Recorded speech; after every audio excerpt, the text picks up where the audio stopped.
പ്രതിസന്ധിയിൽ അകപ്പെടുന്ന ഒരു ഉറുമ്പിനെയാണ് നിങ്ങൾ കാണുന്നത്. ഈ പ്രതിസന്ധിക്കകത്തൂടെ എങ്ങനെ പുറത്തു വരുവാൻ കഴിയും?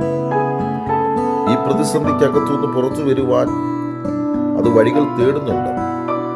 എന്നാൽ ഈ പ്രതിസന്ധി ഒരിക്കലും മാറുകയില്ല. പ്രതിസന്ധി മാറാതെ എങ്ങനെ ഇതിന് പുറത്തു വരുവാൻ കഴിയും? പ്രതിസന്ധി അടുത്തതായി കൂടുകയാണ്, കൂടിക്കൂടി വരികയാണ്. ഒരിക്കലും പുറത്തു വരുവാൻ കഴിയുന്നില്ല. എങ്ങനെ പുറത്തു വരുവാൻ കഴിയും? നാം പലപ്പോഴും ഇങ്ങനെയാണ്, പ്രതിസന്ധി ഒന്ന് മാറിയിട്ട് പുറത്തേക്കൊന്ന് വന്നിരുന്നെങ്കിൽ എന്ന് ആഗ്രഹിച്ചിട്ടുണ്ട്. എന്നാൽ പ്രതിസന്ധി മാറിയിട്ട് ഒരിക്കലും നമുക്ക് പുറത്തേക്ക് വരുവാൻ കഴിയത്തില്ല. പിന്നെ പ്രതിസന്ധി കൂടുകയാണ്. ഈ പ്രതിസന്ധി കൂടുമ്പോൾ അതിന്റെ സമയം നഷ്ടപ്പെട്ടുകൊണ്ടിരിക്കുകയാണ്. സമയം നഷ്ടപ്പെടുമ്പോൾ അതിന് എത്രത്തോളം സ്ട്രെയിൻ അത് എടുക്കുന്നുണ്ട് എന്നുള്ളത് നാം ചിന്തിക്കേണ്ടതാണ്.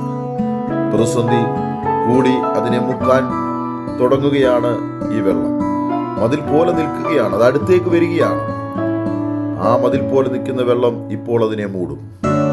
എന്നാൽ പ്രതിസന്ധി മാറിയിട്ട് ഒരിക്കലും അതിന് പുറത്തു വരുവാൻ കഴിയത്തില്ല. പ്രതിസന്ധി കൂടിക്കൂടി വന്നുകൊണ്ടിരിക്കുകയാണ്. ബൈബിൾ പറയുന്നു, നിന്നാൽ ഞാൻ പടക്കൂട്ടത്തിന് നേരെ പാഞ്ഞു, എന്റെ ദൈവത്താൽ ഞാൻ മതിൽ ചാടിക്കടക്കും. മതിലും പ്രതിസന്ധിയും പടക്കൂട്ടവും നിൽക്കുമ്പോൾ തന്നെ ആ പ്രതിസന്ധിയെ അതിജീവിച്ച് പുറത്തേക്ക് വരുന്ന ഒരു അനുഭവം നമുക്കുണ്ടാകട്ടെ. God bless you.